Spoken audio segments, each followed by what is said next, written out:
One of the things I think is really great about wild food is that it's one of the few truly zero guilt foods. So I decided to hold a foraging course for the Extinction Rebellion because I went to the protests in London, and I've been keeping an eye on the media since and seen what an incredible job the Extinction Rebellion is doing. And the fight against climate change is for everyone's benefit, including mine. So I wanted to do something to show some gratitude.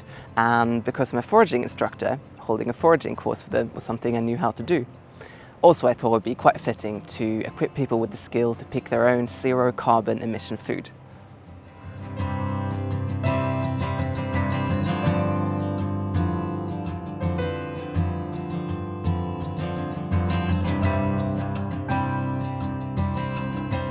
Human beings have been foraging for a very, very, very long time. Human species has existed for about 200,000 years. Agriculture has only been around the last 10,000 years, which means for the first 190,000 years, this is what we did, and this is what we did every day. This is what we did for a living. This was our job. So I think it resonates with us to repeat the activity that we evolved to do. So I think it's really satisfying and contributes to a sense of well-being to occasionally be able to go out and repeat this activity.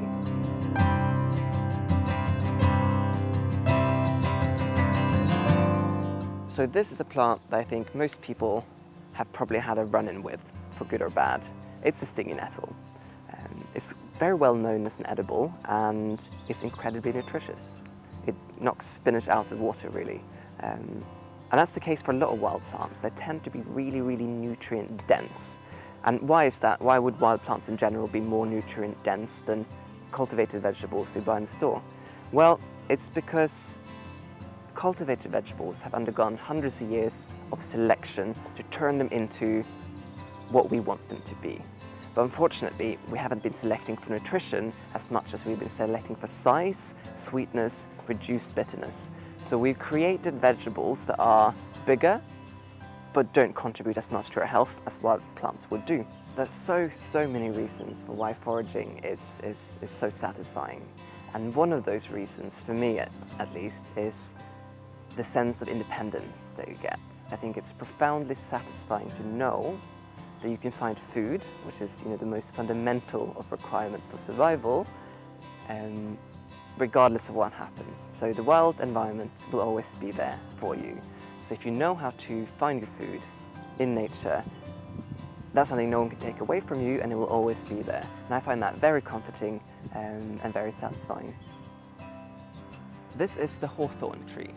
It's a really great edible because it's so easy to recognize, and it can be found pretty much anywhere. You recognize it by the leaf shape. They have this very characteristic flame-shaped leaf and have a long tradition here in the UK as a roadside nibble for kids going to school. Later in the year, this fruit turns red.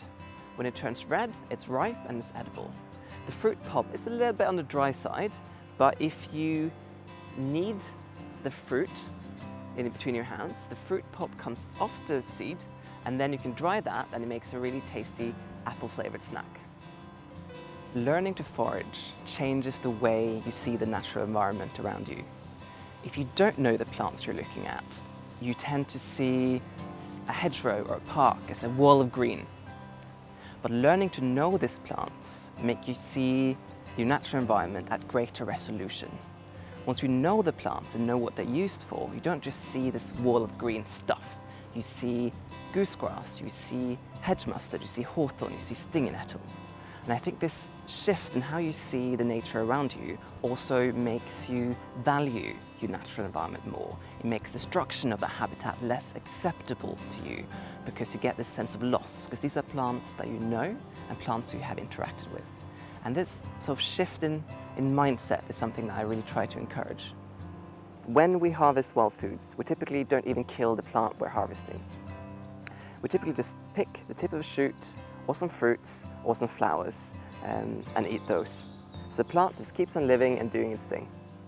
So this is cleavers, also known as sticky grass, which probably is known to all children across the UK, because if you throw it, it sticks. So it's a very easy plant to identify because of that characteristic. And if you pick the tip of the shoot when it's still tender, it's really delicious, spoiled like a spinach, or you can even put in a glass of water or a bottle of water and infuse it with this really, really nice grassy vanilla flavour. That grassy vanilla flavour is a flavour that we in the West aren't very used to. It's not really used much in our cuisines. However, in other parts of the world, it's a commonly used flavouring. It's very similar to pandan leaves, which are used in Southeast Asia a lot. And learning to forage isn't just about learning to find what foods are available around you, it's also about learning to appreciate the flavours and textures of those foods. It's not that wild foods are intrinsically any weirder than the foods you find in the supermarket, it's just that we happen not to be used to them. And once you get used to them and you learn to appreciate them, then you have an access to 0 food mile, no pesticide, totally free food, which is pretty great. This is plantain. It's a really, really common plant, and you see it a lot on lawns in people's gardens and along paths. It can be eaten throughout the year, but we only really eat the most tender, softest leaves in the middle of the rosette.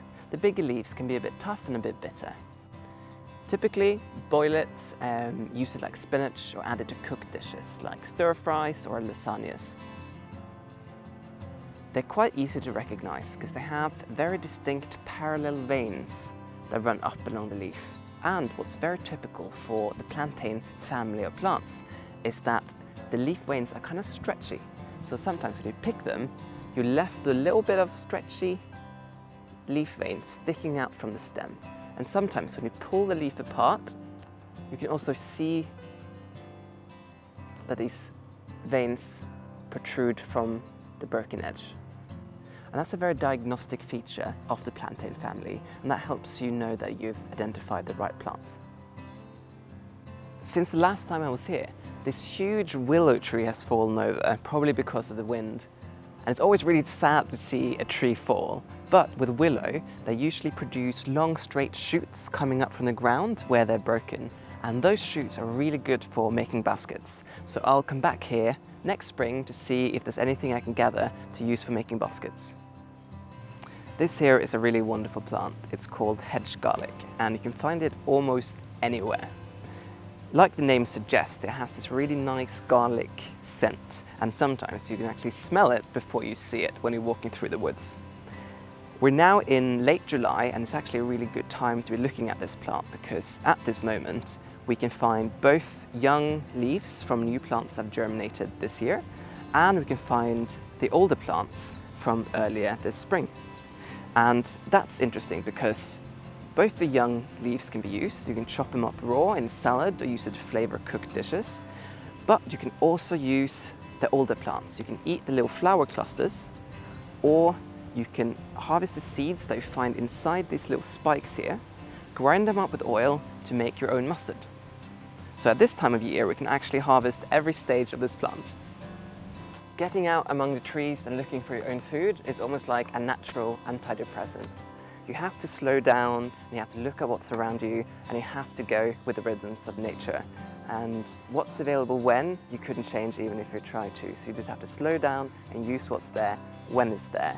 And I think that's a very healthy thing to do.